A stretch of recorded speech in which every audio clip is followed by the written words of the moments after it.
There is an effort underway in the State House of Representatives among leadership to expel three Democrats. This after their involvement in a protest last week focused on gun safety, which, of course, was in the aftermath of the school shooting at the Covenant School in Nashville. These three Democrats, it does include Democrat from Knoxville, Gloria Johnson. So here to talk further about the next steps is Jesse Mayshark from the online news publication Compass Knox. Jesse, thanks for being with us. We always appreciate you. Sure thing. So, Jesse, remind us, what are the reasonings behind the Republican leadership's push to expel these three Democrats? Well, it was last Thursday, and as you probably recall, there was a huge demonstration at the state capitol from a big crowd of people asking for stricter gun regulations after the horrible shooting at the Nashville school last week.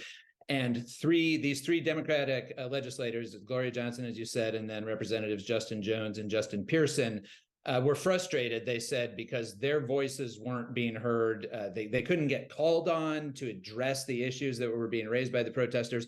So they took the unprecedented step of it, as the House was between bills, they went to the well of the House, which is kind of the podium that you go to speak at if you're going to address the whole House. You can only go there if you're formally recognized by the Speaker or the Chair and are granted permission.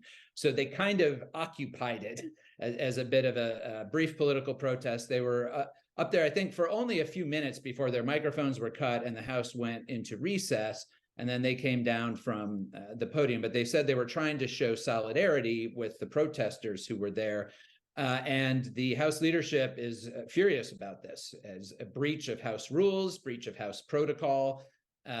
Speaker Cameron Sexton compared it to the January 6th insurrection, although there's been a lot of pushback on that particular comment.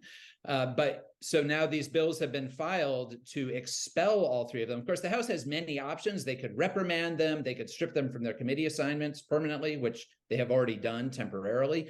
But expulsion would be the most extreme because you're literally taking somebody who's been elected by the people of their district and throwing them out of the House. So there's going to be a hearing on this on Thursday. There have been members who have been expelled before in the past, right? There have been, but very rarely. We've only had two that I know of since Reconstruction, and both of those were cases that involved criminal misconduct, allegations of criminal misconduct at least. And those were also bipartisan votes. The entire House came together to say that this behavior was unacceptable. Clearly, what's going on here, any vote that happens is probably not going to be bipartisan. This is a fiercely divided partisan issue.